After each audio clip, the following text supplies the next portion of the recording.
జగిత్యాలలోని SKNR ground లో EVM distribution మరియు reception centre ఏర్పాటు చేశారు.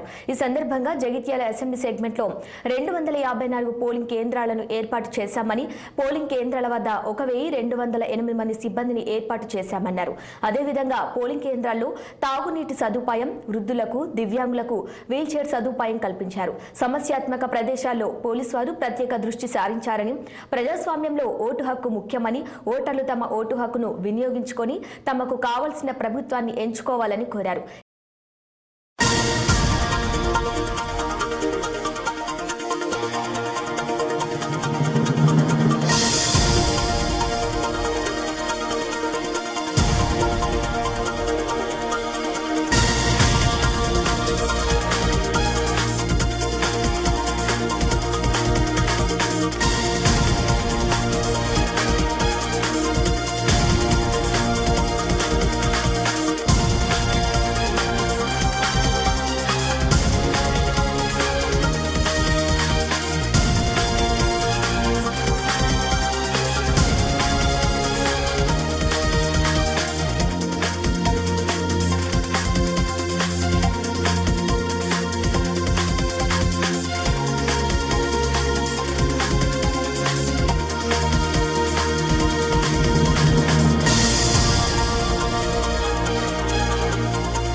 జిల్లాలో ఉండే 3 అసెంబ్లీ సెగ్మెంట్ కోరుట్ల, అదేవిధంగా జగిత్యాల నియోజక సెగ్మెంట్లు, నిజామాబాద్ పార్లమెంట్ కాన్స్టిట్యూన్సీకి సంబంధించి, అదేవిధంగా Dharmapuri assembly segment Peddapalli parliament కాన్స్టిట్యున్సీకి సంబంధించి అన్ని ఏర్పాట్లు డిస్ట్రిబ్యూషన్ సెంటర్లో చేయడం జరిగింది. ఆల్ పార్టీస్ పోల్ పార్టీస్ కూడా ఫామ్ చేయడం జరిగింది. 119% రిజర్వ్ స్టాఫ్తో కూడా వాళ్ళకి ఫెసిలిటేట్ చేయడం జరిగింది. ఎక్కడైనా ఎవరికైనా ఇబ్బంది ఉన్నా రీప్లేస్మెంట్ చేసి అన్ని పోల్ పార్టీస్ కూడా ఫామ్ చేసి వాళ్ళని అన్ని ఏర్పాట్లు ఎలక్షన్ మెటీరియల్ ఈవీఎంలు కూడా హ్యాండ్ ఓవర్ చేసిన తర్వాత సెక్టార్ ఆఫీసర్ ఆధ్వర్యంలో టోటల్ సెక్టార్స్ 80 సెక్టార్స్ ఉన్నాయి.